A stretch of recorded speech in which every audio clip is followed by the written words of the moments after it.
50% in 15 minutes and the battery never melts. Here's the trick. No new chemistry, no magic. Just physics you can push and control fast enough to catch heat before it wins. Here's the catch. Speed and safety fight each other. Pushing charge faster means pushing more current, and more current means more heat. Get it wrong and a lithium battery can swell, wear out early, or catch fire.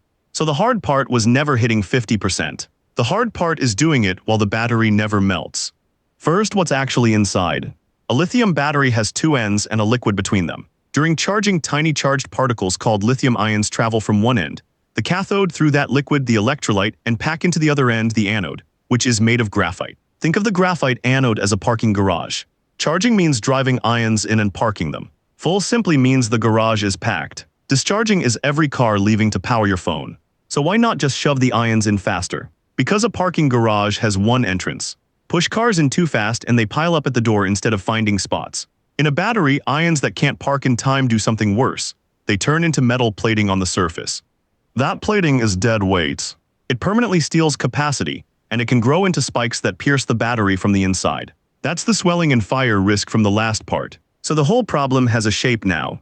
You can only pour ions in as fast as the graphite can absorb them. Go faster than that and you don't get a faster charge, you get damage.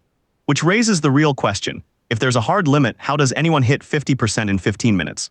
Here's the core trick and it's beautiful. An empty battery accepts charge far faster than a nearly full one. The first half fills easy. The top fills slow. Picture that parking garage again. When it's empty, cars roll straight in and grab the closest spot. Fast. But when it's nearly full, every car has to circle for the last few spaces. Slow. Same thing with ions and graphite. So chargers run in two modes. In the first mode, from 0 up to around 50 or 70%, the charger holds the current high and constant. It pours ions in at the maximum safe rate the whole time. Engineers call this the constant current phase. This is the fast half. Then as the battery fills, the charger switches to the second mode. It holds the voltage steady and lets the current fade, a slow taper while the last ions find their spots. This is why the numbers work out the way they do.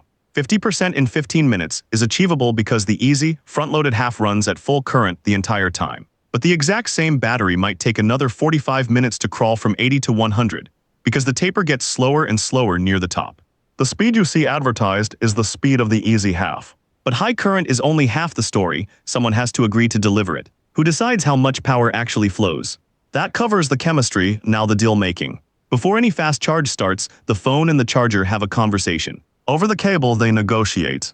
The charger says what voltages it can offer. The phone says how much it wants right now. They settle on a number, and only then does the power flow. The common language for this is called USB power delivery, and many brands layer their own private version on top. Here's the part people get backwards. A charger rated at, say, 25, 65, or 120 watts is not a fixed fire hose blasting at full pressure. Watts are just voltage multiplied by current. To send more power, the charger raises the voltage or the current or both, but only to the level the phone asked for. The phone is in charge, not the brick. This is why plugging your phone into a giant 120-watt laptop charger doesn't fry it. The phone simply requests a gentle rate, and the big brick politely obliges. A dumb, powerful charger cannot force extra current down an unwilling phone. There's a handshake in the way every single time. So the phone is choosing its own charge rate, moment to moment. Which means there has to be something inside watching, deciding, and pulling back when things get dangerous. What is it watching? Now the safeguard that earns the never melts promise. Heat management. Scattered inside the phone are tiny temperature sensors watching the battery constantly. There's a red line, roughly 45 degrees Celsius, where lithium starts to degrade fast. The instant the sensors climb toward it, the phone throttles the current in real time. It eases off the accelerator. If the battery keeps heating, charging slows further or pauses entirely until things cool down.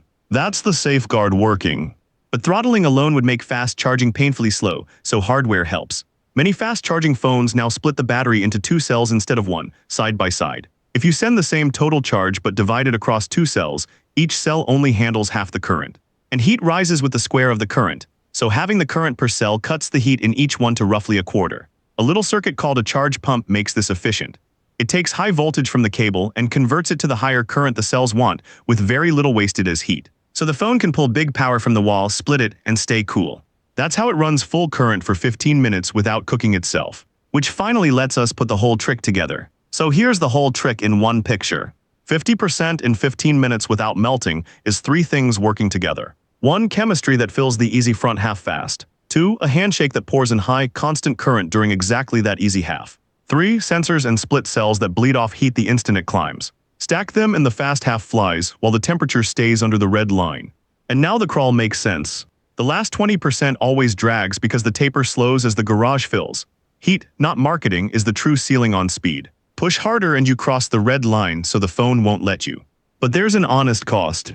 Running at maximum rate again and again, and the heat that comes with it does wear the battery down faster over the years. The trick is real. It just isn't free. One thing you can actually use: keep your phone cool while it charges. Take it out of the case, off the pillow, out of the sun. Cooler means the phone throttles less, so you get both faster charging today and a longer-lived battery over the years. Next question worth opening: what actually wears a battery out over its whole life? And can you slow it down? That's the box we'll open next.